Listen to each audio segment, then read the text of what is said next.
Akala mo ba hindi ka babalikan ng mga tauhan ko, ha? Patuyang sabi niya kay Karina. Hahanapin nila ako. Malalaman nila nangyari sa driver ko. By the time na makita ka nila, baka patay ka na. Sabi nito sa kanya. Kasi naman masyado kang bilib sa sarili mo eh. Mahilig kang lumakad na walang bodyguards. Alam mo namang napakarami mong kalaban. Anitong umikot pa sa harapan niya. Sinayang mong mga plano ko para sa ating dalawa. We could have conquered the world, Caleb. Pagsasamahin natin ang talino mo at ang galing ko. Pero anong ginawa mo?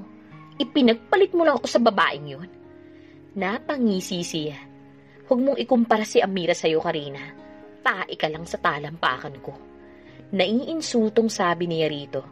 Humarap sa kanya si Karina. Galit na galit habang nakayuko ang mga kamao. Tingnan natin kung sino magmumukhang tae pagkatapos ng gagawin ng mga tauhan ko sa'yo. Sigaw nito sa kanya. Saka dinuraan siya sa muka. Para siyang masusuka habang tinitignan nito. Diego! Dinig niyang sigaw nito.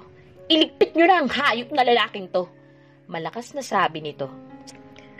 Siguraduhin ninyong hindi ko na muling makikita pang pagmumukha ng lalaking to, ha? Pagkasabi nun, nagmarcha itong palabas ng silid.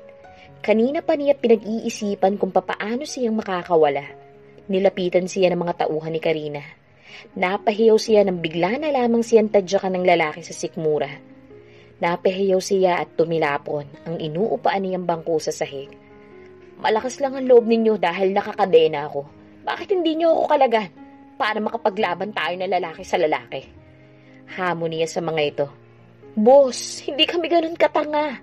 Anang lalaki, nawaring pinaka-leader ng grupo. Nilingon ito ang mga kasamahan. Ano, ngayon na ba natin tatapusin ang mayabang na to? Tanong nito sa mga ito. Nagtawanan ng mga lalaki. Nilapitan siya ng pinaka-leader at kinuha sa kanya ang mamahali niyang relo. Pati na rin ang wedding ring niya. Nanlaban siya. Ngunit ano ba ang laban niya sa mga ito kung ganitong nakakadena siya? Mamahalin to Dinig niyang sabi nito. Saka muling lumapit sa kanya para hubarin ang suot niyang sapatos. Ang isa naman ay kinuhang wallet niya. Saka muling itinapon nang makitang puros credit card lamang naman ang laman nun. Anak ng teteng. Mayaman pero walang dalang cash, kundi 2,000 pesos. Napakamot sa ulo pang sabi nito. Hindi siya nagsasalita.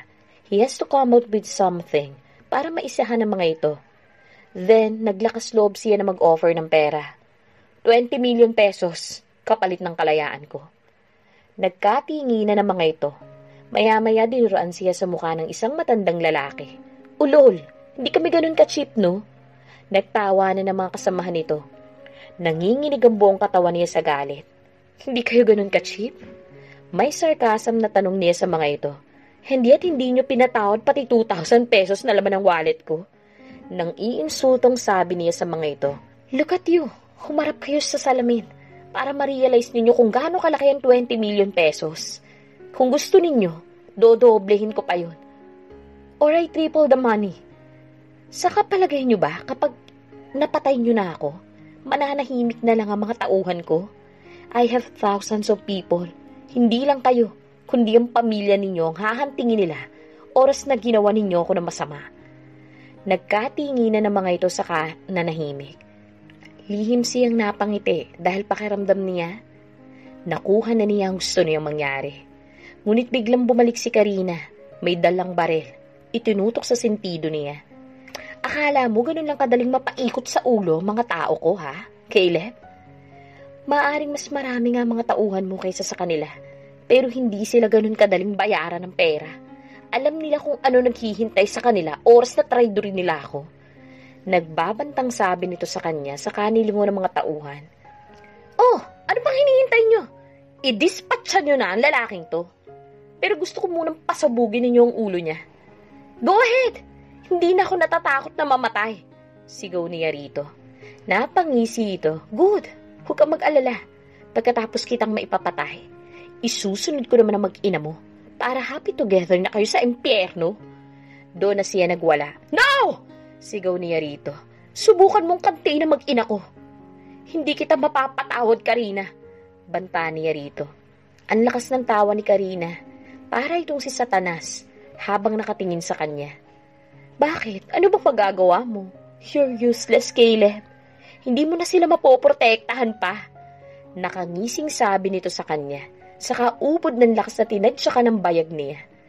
Parang umikot ang paningin niya sa sakit. Tila hindi pa ito nakontento. Itinaas nito ang ulo niya saka ubod ng lakas na iniuntog sa semento. Maya-maya, hinampas nito ng bangko ang mga binti niya. Nawaring doon gustong ilabas ang lahat ng galit na nararamdaman nito para sa kanya. Napahiyaw siya sa sakit, lalo pat nararamdaman niya ang bakal na nakakabit sa kanyang kanang binti. Waring ginigiling ang kanyang mga kalamnan. Maya-maya pinaputokan siya nito sa balikat. Unti-unti nang nagdilim ang paningin niya. Tapusin niyo na siya! Narinig niyang sigaw nito. Ang mga sumusunod na pangyayari, hindi na niya alam.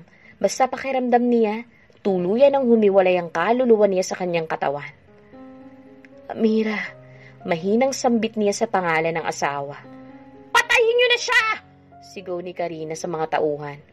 Unti-unting pumatak ang kanyang mga luha dahil alam niyang hindi na niya mabibigyang katuparan pa ang mga pangarap niya.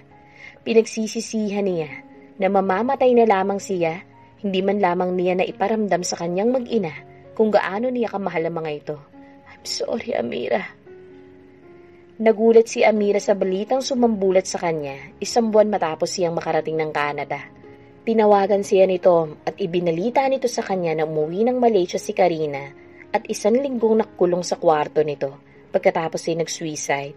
Hindi na raw nagulat ang pamilya ni Karina dahil bata pa raw ito, may tendency na itong saktan ng sarili.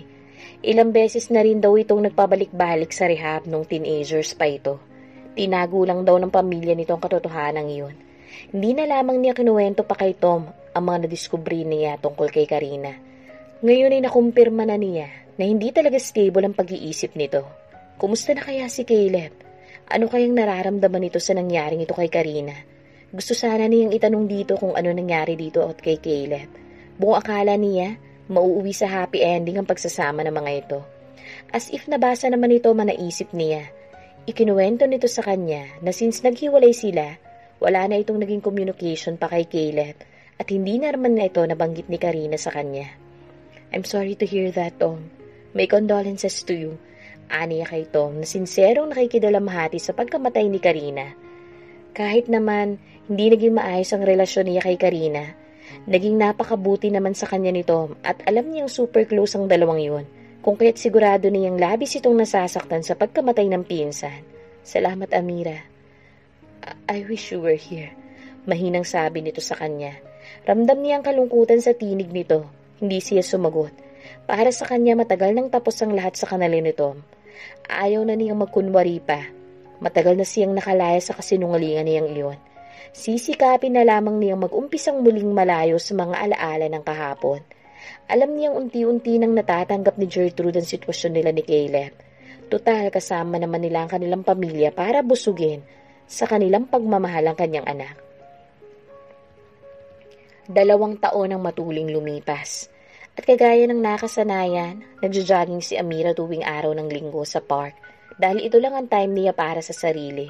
Monday to Friday nagtatrabaho siya sa isang home for the aged sa Canada at sa tuwing Sabado naman, inalalaan niya ang oras kay Gertrude. Ang Sunday lang ang pinakapahinga niya. Sa hapon nagtitipon-tipon silang buong pamilya kasama ang iba pang Filipino community sa Canada para magkasiyahan. Ngunit ngayong linggo, nagpasya siyang mapag-isa. Si Gertrude ay hinayaan niya sa mga magulang niya at mga kapatid. Ewan ba niya kung bakit malungkot na malungkot ang gising niya ngayong araw na to? Siguro ay dahil wedding anniversary nila ito ni Caleb. Napangiti siya ng may pait sa labi. Wedding anniversary? In the first place, hindi naman siya naging totoong asawa sa paningin ni Caleb. Siya lang naman itong umaasa at nagmahal. At sa kabila ng lahat na hindi magandang trato nito sa kanya, heto siya, parang baliw na nagmamahal. Baliw na umaasang isang araw, maaayos pang muli ang kanilang relasyon. Habang si Caleb ay tuluyan na silang kinalimutan. Halos araw-araw yata siyang umaasam at naghihintay na kukumustahin man lamang nito si Gertrude, ngunit hindi nangyari ang araw na yun. Maging si Gertrude, nagsawa na rin sa paghihintay. Ni hindi na nga nito nababanggit ngayon ang tungkol sa ama at nagagalit siya. Sana man lang kahit si Gertrude, pakitaan ito ng pagmamahal. Sana man lang maramdaman niya ang pagiging ama nito kay Gertrude. Pero hindi eh. Kaya tama lang talaga naging desisyon niyang ilayo rito ang anak. At least, hindi naaasa ang anak niya. At least, hindi na ito mag-aasumpa. Please get rid of this! Singhal niya sa kanyang maid. Nang hainan siya nito ng pagkain. Wala akong ganang kumain. Hindi maganda ang gising niya ngayong araw. Dahil ito ang araw na nagpapaalala sa kanya ng kanyang kahangalan. Ito ang petsa na ikinasal sila ni Amira. At imbes na maging mabuting asawa dito, wala siyang ginawa kundi pasakitan nito. Ngayon, he's reaping what he saw. The joke was on him. Siya nagdurusa dahil yung taong tinuring niyang kaaway ay ang babaeng pinakamamahal niya. Tumayo siya at naglakad patungo sa balkon ng kanyang tinutuluyang unit. Kabisado na niya ang bawat parte ng unit na iyon. 2 taon na rin siya sa Amerika para sumailalim sa operasyon ng kanyang isang binti. Sobrang bored na siya. Pakiramdam niya wala siyang silbi. Naisalba siya ng kanyang mga tauhan sa mga kamay ni Karina. Napatay ng kanyang mga tauhan ang lahat ng mga tauhan ni Karina. Muntikan na nga rin ng mga itong mapatay si Karina. Ngunit pinalaya na lamang niyang dalaga nang matiyak na di na siya nito masusundan pa. Pero nabulag siya nang tusukin ng isa sa mga tauhan nito ang mga mata niya. Akala nga niya mamamatay na siya. Actually, handa na siyang mamatay ng araw na yun. Tanggap na niyang kapalaran niya. Ngunit magaling ang doktor niya. Nagawa siyang isalba nito sa kadinlan sa Amerika para doon tuluyang magpagaling. Sumailalim ang binti niya sa isang operasyon. Ngayon ay nakakalakad na siya ng maayos at wala na siyang nararamdaman sakit. Inihahanda naman siya ngayon para sa corneal transplant. Nakatakda siyang sumailalim sa operasyon sa 1 buwan. Ngunit ang sabi ng doktor na tumitingin sa kanya, 1 taon raw ang aabutin bago ang tuluyan niyang recovery. Kung kaya't magiging blurry pa rin ang kanyang paningin. Hindi rin garantisadong magiging maayos sa mga mata niya. Malaki kasi ang naging pinsala ng cornea niya. Kung kaya't buong cornea niya ang papalitan. Pinaalalahanan siya ng doktor na 80% ang success rate nun. 20% ang tsansa na hindi na siya makaka-recover pa. Kailangan niya makipagsapalaran. Nananabik na siyang makita ang kanyang mag-ina. Ngunit ayaw niyang humarap dito sa ganitong kalagayan. Hindi niya gustong kinaaawaan siya. Kaya kahit na nananabik siya sa mga ito, pilit niyang tinitikis ang kanyang damdamin. Saka na kapag malakas na siya. Besides, pakiramdam niya wala na siyang silbi sa ganitong kalagayan niya. Naiinis siya sa sarili. Nabubugnot na siya sa sobrang pananabik sa kanyang mag-ina. Umaasa siyang hindi pa huli ang lahat kapag nakita sila ni Amira. Inutusan niya ang kanyang maid na dalhan na lang siya ng alak. Naupo sa balkonahe. Kahit alam niya magandang view doon, wala ring silbi iyon. Kahit blurry ang paningin niya. Nagangalit pa rin ang kanyang mga ngipin kapag naaalala ang ginawa sa kanya ni Karina. Nabalitaan niya nangyari dito pagkatapos niya makatakas at wala siyang nararamdaman na kahit na ano. Palagay niya, deserve nitong kahantungan ng kamatayan. Kung hindi dahil dito, nasundan na sana niya ang kanyang mag-ina sa Canada. Tumigil sa pagja-jogging si Amira nang marinig ang tawag sa phone ng kanyang ina. Nakakabit ang headset sa tenga niya kaya pinindot na lang niya ang answer button. Saka muling isinuksok sa bulsa ng jogging pants sa kanyang phone. Amira! Ang Kuya Julio mo inatake! Andito kami ngayon sa ospital! Anang mommy niya. Nanlabot ang mga tuhod niya. Naghanap siya ng bench na mauupuan. Saang ospital niyo siya dinala, mommy?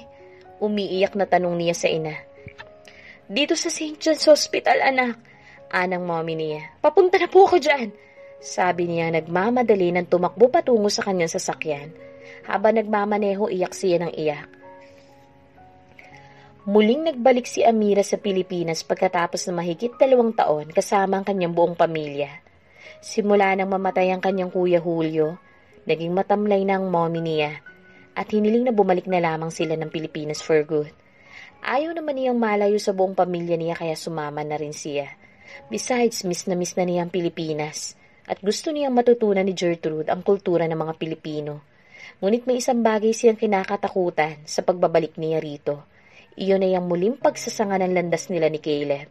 As much as possible, gusto niyang huwag na muli itong makita, ngunit hindi naman niya tuluyang mailalayo ang kanyang anak rito.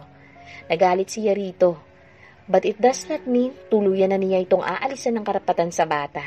Anak pa rin naman ito si Gertrude, at alam niyang hindi naman magsalita si Gertrude, hinahanap pa rin itong kalinga ng isang ama. Ramdam niyang mabilis na pagtibok ng kanyang puso nang i-anunsyo ng piloto na ilang minuto na lamang lalapag na sila ng Pilipinas. Nilingon niya si Gertrude na natutulog sa balikat ng mommy niya. Bahagya pa silang nagtinginan ng ina. Waring nahuhulaan nito ang ipinag-aalala niya. Ginagap nitong isang kamay niya. Pinisil nito iyon ng mariin. Kahit na paano naibsan ng takot na nararamdaman niya. Nang ganap ng nakalapag ang eroplanong sinasakyan nila, hindi niya maiwasan ang mga butil ng luha na pumatak sa kanyang mga mata. Muli niyang naalala ang Kuya Julio niya. Silang dalawang dahilan kung bakit nanirahan ng Canada ang buong pamilya nila. Ngayon, wala nang Kuya Julio niya. Muli silang nagbabalik dito sa Pilipinas. Gusto man niyang ibaon sa limot ang lahat ng mga malulungkot na alaala niya rito. Hindi niya maiwasang muling magbalik sa kanyang isipan ng mga iyon. Hindi na siya magtataka kung muling magkrus ang landas nila ni Caleb, lalo na at nakapagpasa na siya ng application sa isang sikat na network. Sinabihan kasi siya ni Erald na may vacant jobs sa pinagtatrabahuhan nito.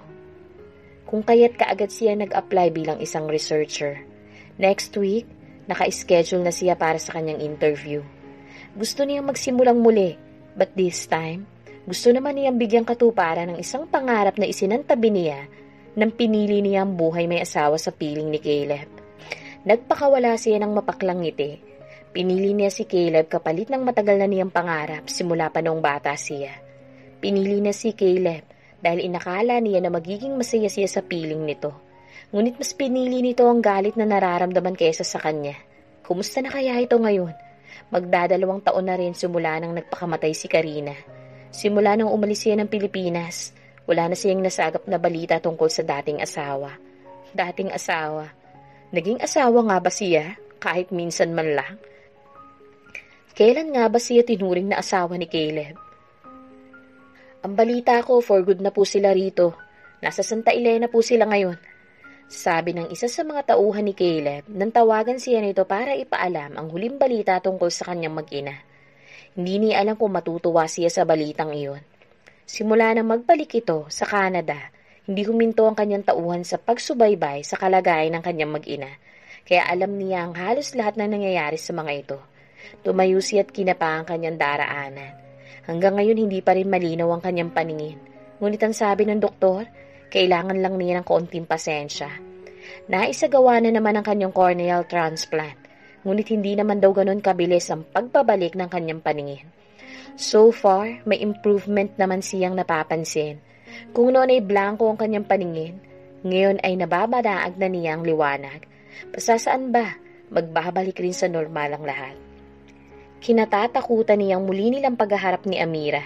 Hindi pa siya handang harapin ito sa ganito niyang kalagayan. Pero nananabik na siya. Tinawagan na niya ang kanyang sekretarya at ipinakansel ang meeting niya sa isa sa kanilang mga kliyente. Magtutungo siya ng Santa Elena.